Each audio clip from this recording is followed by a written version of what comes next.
Hey, it's Livewire, or if you know me from Instagram, Squiggly McPickens. This is part 2 of a 2-part series on measuring and trimming your whip. If you missed the video on measuring, I'll drop a link in the description.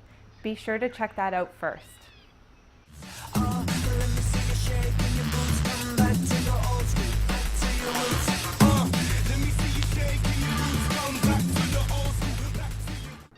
In this video, I'll be showing you how to cut down your fibers while keeping the layering of your whip intact.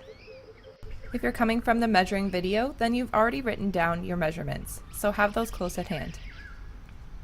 Clear tape or Scotch tape is best as it's easy to cut off and it doesn't leave behind sticky residue. If you use other tapes and you have sticky residue on the surface, you can wipe it off with rubbing alcohol, though it's best to avoid these types of tape. A pair of strong, sharp scissors to make clean cuts and keep your ends bright.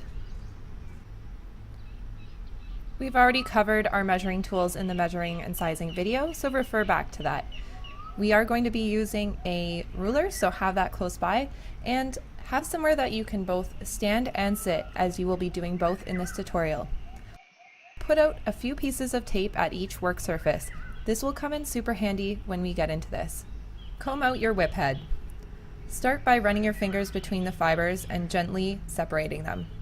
Work your way from tail to handle, and if you encounter a snag, don't force it, just go a little bit further back up, separate them, and continue on.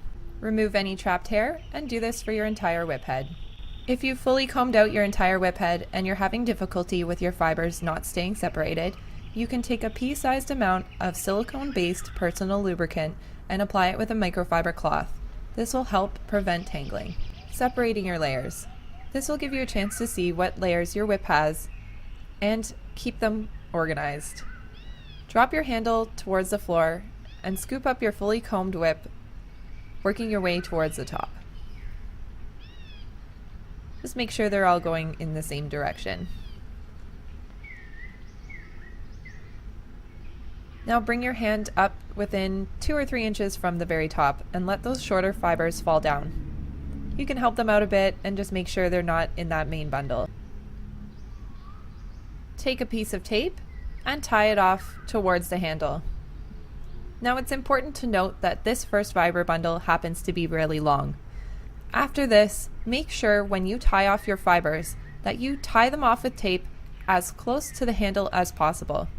You'll be moving your fibers out of the way to be able to do so. So that's your first layer.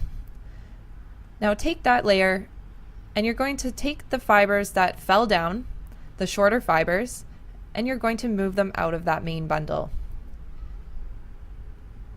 Brush them out of the way.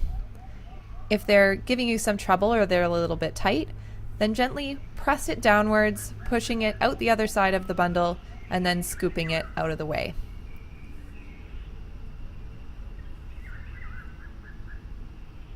Pull them out or push them out, brush them downwards.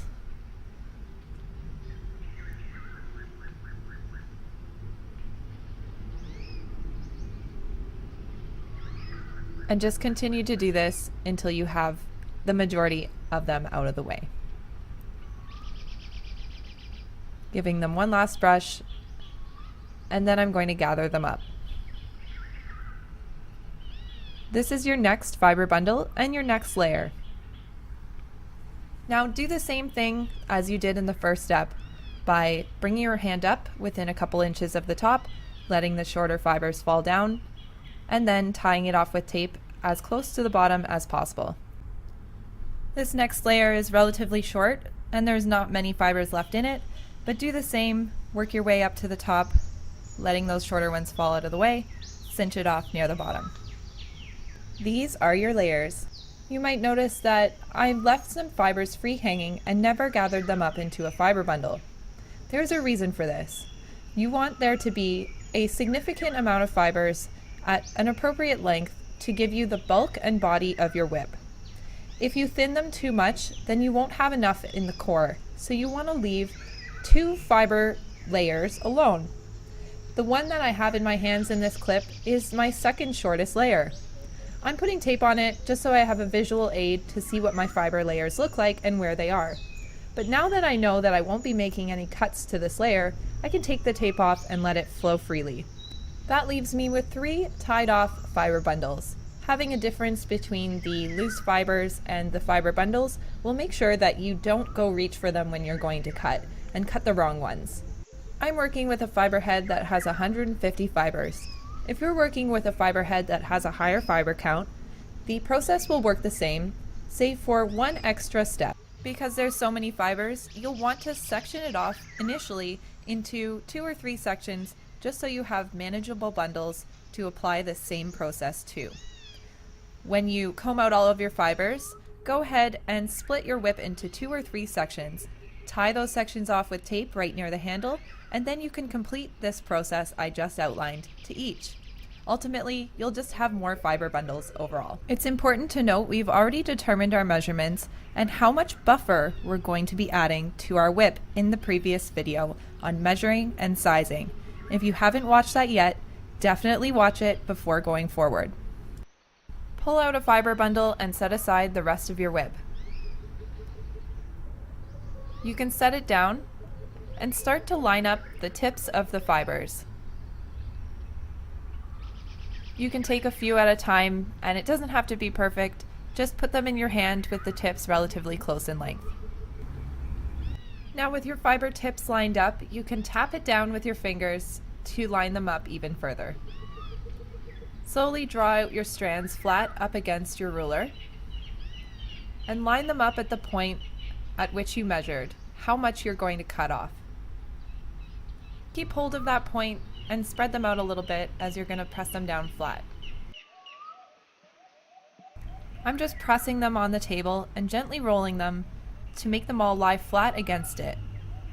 Take a piece of tape and press it just on the surface of the fibers, ensuring each fiber is touching the tape.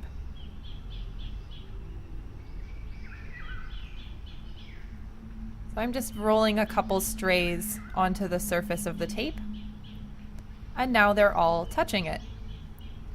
Flip it over, take a second piece of tape, and sandwich your fibers between them. Now you're ready to cut. Take your scissors and make straight cuts across along the tape. Go slowly, don't chop them all off at once.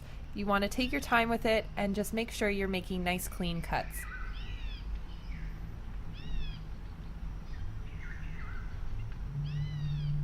This is your first bundle or layer finished. You can take off the tape and tuck it under your legs so it's out of the way. Repeat this process for the remaining, in this case, 2 fiber bundles.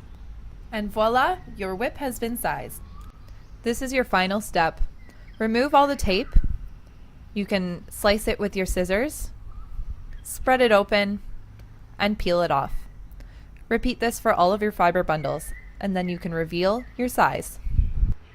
This is the final result of my sizing. As you can see, I have sufficient enough space for my fiber grip point. It's not right up at the end of the fibers. There's also a healthy amount of buffer, which gives me lots of time with this particular length. Now, if you're resizing a newer whip, and as a result, the fibers at the end are less varied in length, feel free to give the ends a little trim to your liking if you want a more tapered and pointed end. I hope you learned something from this video series. Hit the like button and subscribe to stay up to date. If you have any comments, just leave one below. I'll see you in the electric jungle.